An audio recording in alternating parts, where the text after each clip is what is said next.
But Caitlin Clark did officially put out a statement on JuJu Watkins on her Twitter feed, Twitter X feed, and it's a fantastic statement. But somehow, some way, people that can't stand Caitlin Clark are now turning this into something. In the often combative arena of professional sports, a baseline of respect and mutual support is usually expected, especially when an athlete faces injury. Moments of genuine sportsmanship are often highlighted and celebrated, offering a refreshing contrast to the fierce competition. Yet, in a bizarre twist, a simple expression of empathy from basketball phenom Caitlin Clark has been twisted into a venomous controversy, exposing a disturbing undercurrent of negativity within the sports world. What should have been a routine display of athlete solidarity, a brief message of encouragement, instead ignited a firestorm of unwarranted criticism and accusations. This isn't just about a misinterpreted tweet, it's a revealing case study in how manufactured outrage can overshadow genuine kindness, and how a single word can be weaponized in the service of a pre-existing agenda. Prepare to delve into the baffling saga of Caitlin Clark's supportive tweet, and uncover the deeper, more troubling issues it inadvertently brought to light. Any reason to try to bring this young lady down. I guess they're jealous. I don't know what it is. Well, yeah, I do. All right. For a lot of them, it's her skin color and her sexual preference. I hate to say that. That is part of this. The backdrop to this online tempest was a high-stakes March Madness game where JuJu Watkins, a rising star for USC, suffered a distressing injury. The collective gasp from the basketball community was palpable. Watkins, known for her electrifying talent and potential, suddenly faced a period of recovery and uncertainty. In moments like these, athletes often rally around each other, transcending team rivalries and individual competitions. Caitlin Clark, who herself has consistently projected an image of grace and sportsmanship alongside her undeniable competitive drive, joined the chorus of well-wishers. Recognizing the gravity of the situation and the emotional toll an injury can take, Clark posted a simple, heartfelt message on social media. It was concise, empathetic, and seemingly innocuous. Sending all my thoughts and prayers to JuJu. Kid will come back stronger than ever. She even added a red heart emoji for extra warmth. This was, by all accounts, a standard, decent human reaction. A fellow athlete extending support to someone facing adversity. It was an act of kindness that, in a rational world, would have been met with quiet approval or simply scrolled past. However, the online world, particularly when it comes to Caitlin Clark, operates by a different set of rules. One thing I'm going to tell you about the old WNBA fans or the new WNBA fans that are activists that have joined for the culture war, because there's two separate factions. There's the old ones that, been around and just laboring and nothing was ever popping until Caitlin came along. The reaction to Clark's tweet wasn't one of shared sympathy for Watkins or appreciation for Clark's gesture. Instead, it was as if a hidden tripwire had been activated. Almost instantaneously, a torrent of negative responses flooded social media platforms. But the criticisms weren't about the sincerity of her prayers or the appropriateness of offering support. They were laser focused on one incredibly specific and frankly baffling element: the word kid. Yes, in the vast expanse of the English language and within a brief message of encouragement, the term kid became the epicenter of a raging online debate. Critics, self-proclaimed guardians of, well, it's not entirely clear what, latched onto this single word as if it were some egregious offense, a calculated insult disguised as support. The speed and ferocity of the backlash were genuinely astonishing. Clark's simple message, intended to uplift a fellow athlete, was instantly transformed into yet another battleground in the ongoing and often bewildering online discourse surrounding her. It was a masterclass in the art of finding offense where none was intended, and in elevating the trivial to the level of high drama. To truly appreciate the sheer lack of substance behind this manufactured outrage, one must examine the actual criticisms leveled against Clark. The arguments were not only weak, they often bordered on the nonsensical. Consider the logic or lack thereof in some of the most prominent complaints. The age gap argument, for instance. Kid? Why are you calling her a kid? You're only 3 years apart. This comment suggests a bizarrely rigid and literal interpretation of the word kid, ignoring its common use as a casual, often affectionate term, particularly in sports. The veteran status critique, "You're not a 20-year veteran, check yourself," is even more perplexing. It implies that only seasoned veterans have the right to use informal language with younger athletes, a notion entirely unsupported by any social norm or sporting convention. Then there's the particularly convoluted claim about racial undertones, suggesting that using kid is inherently belittling when spoken by someone of Clark's perceived demographic to someone like Watkins. This argument not only lacks any factual basis in this specific context, but also dangerously injects racial dynamics into a situation where they are entirely manufactured. These examples and countless others like them reveal a desperate scramble to find any justification, no matter how flimsy, to criticize Caitlin Clark.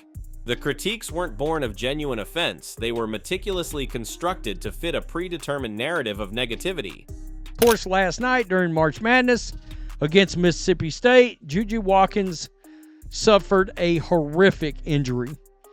Did a video on it this morning. Obviously, we're all pulling for her, all right, to get better.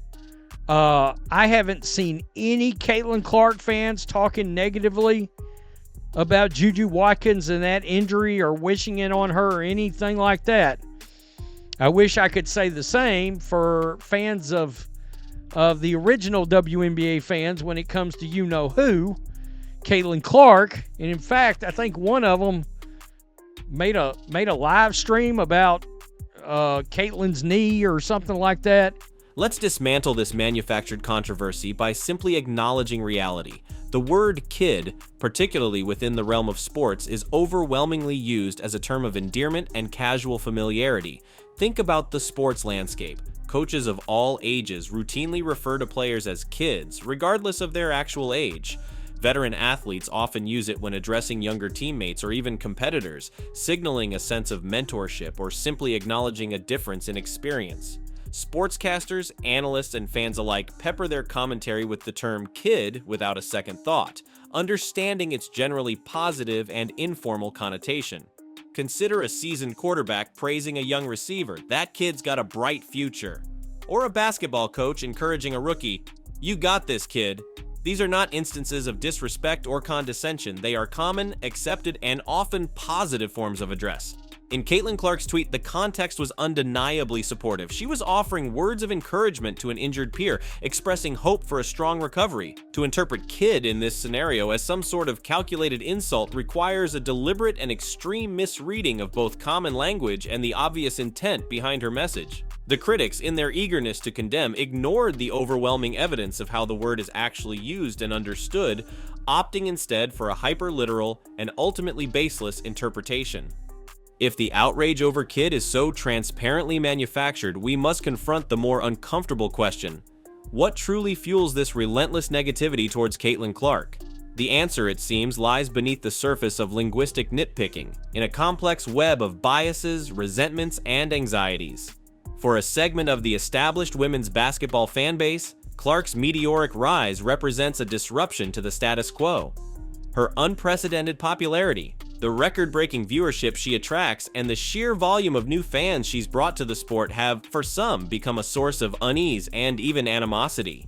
Jealousy undoubtedly plays a role. Clark's success and the spotlight that follows are undeniably enviable, and for those who feel they've toiled in relative obscurity, her sudden ascent may breed resentment. Racial bias, though uncomfortable to discuss, cannot be entirely dismissed.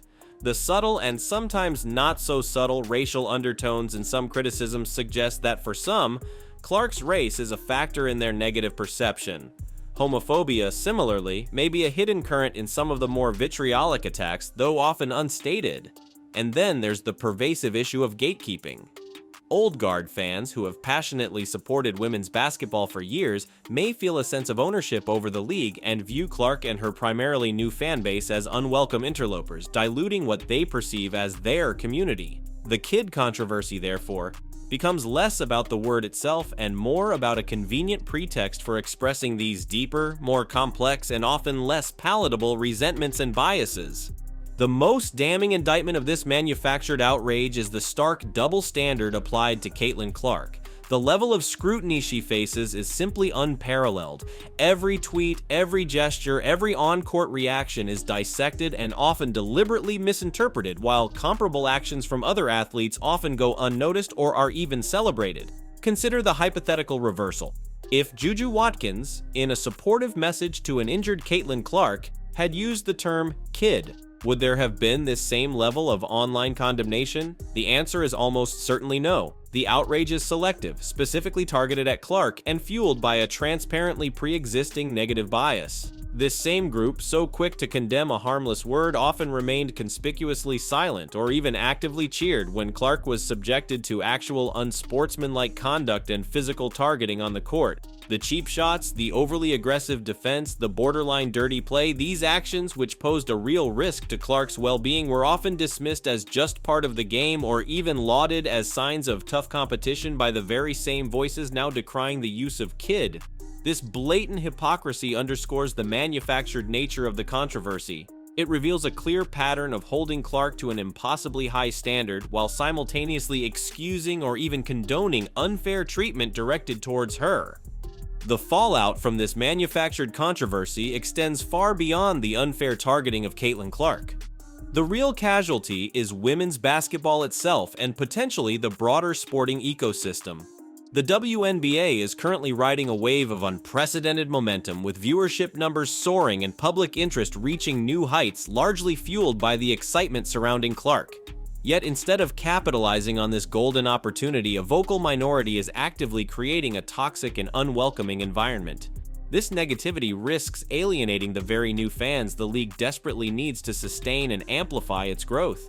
Imagine a young fan just discovering women's basketball through the captivating play of Caitlin Clark.